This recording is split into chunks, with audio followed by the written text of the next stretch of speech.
Welcome back, everyone, and thanks again for being with us. There are only 2 weeks left until a new year begins, and 2025 will provide another chance for our local leaders to not only build on progress, but also address any challenges. Yeah, so today we are sitting down with the leader of the largest county in Central Texas to talk about what's to come. Of course, we were talking about Travis County Judge Andy Brown. Judge Brown, thanks so much for being here today. Thanks for having me. Absolutely. You and Will kind of twinning today as well. I love it. I love On the same wavelength or something, yeah. All right, let's begin with the child care proposition approved by Travis County voters in November. This will raise property taxes in our area, but the additional revenue is intended to create new child care slots for low-income households. So the question here is, how soon will those roll out and become available to families there?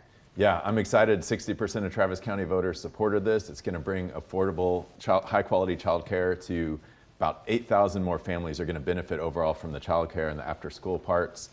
And we start getting that funding in January. And so what Pilar Sanchez, who heads up our Health and Human Services team, is doing is basically in the first year, we're going to expand existing child care offerings. So Workforce Solutions, maybe YMC, other big sort of institutional or larger child care offers. We'll just expand that. In year two, we're going to start that competitive process where we're really looking to get new child care providers, especially in child care deserts across the county, where we're going to guarantee a payment to some of those providers so that they'll double in size maybe, things like that. And we're also going to work with private employers that have a lot of employees and do a cost-sharing thing with the private employers. You're leading right into my next question. Awesome. Because that was a part of the proposition that I don't think we talked about as much, some of the incentives for businesses to offer childcare to their employees. What kind of help are you hoping to offer those businesses to assist with that? Yeah, we heard from a lot of businesses that are interested in this, frankly across Texas, but especially here in Travis County. There are restaurant workers that have non-traditional childcare hour needs, like in the evenings when people are out working at our restaurants here in town. Also, bigger employers that maybe have a special site where they want to have it. We're going to work with those employers to cost share, basically. We're going to give them, put some money into it, but we want the private sector also to put some money into it, because this is really, it's going to benefit those companies. It's going to make it a more family-friendly place for them to operate in. It's also, of course, going to help our economy across the county, because we're going to add thousands of people to the workforce who right now can't even make that decision because they can't afford childcare, so they're staying at home. We want to give people that option. Yeah, thank you for addressing that. Yeah, absolutely. Okay, switching to another topic. We just reported a couple of weeks ago that there are people leaving jail, a disproportionate number of people leaving jail who are overdosing and dying within months of being released from custody. And you all said you're really focusing on those harm reduction and treatment efforts now.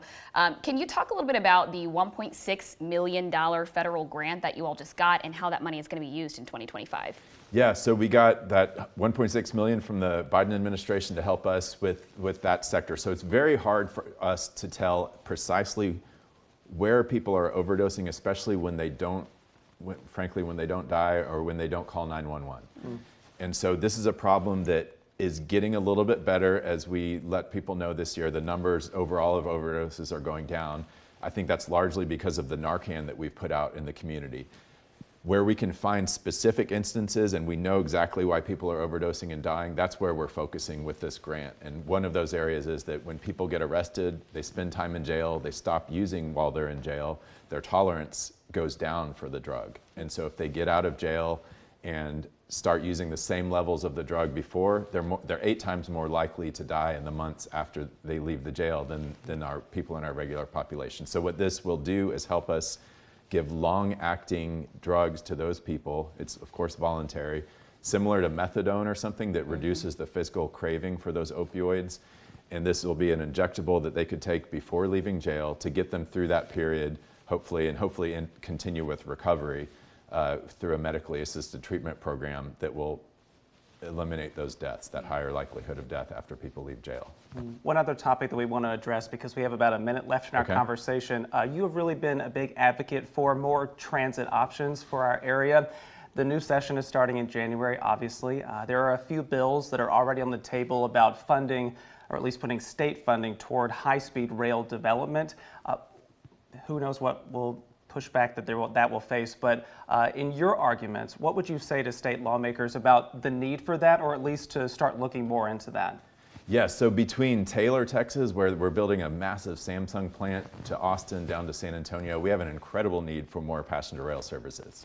We're rebuilding I-35. That's going to take 10 years or so, and it's going to be very disruptive in that period.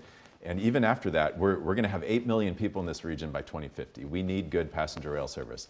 So we have a proposal, TPRAC, this group that me and Judge Sakai have organized, to bring higher speed rail to Taylor, Austin, San Antonio. That means fixing those tracks to where the Amtraks that are on them today can go 100 miles an hour instead of 60. So it's not taking any new right-of-way.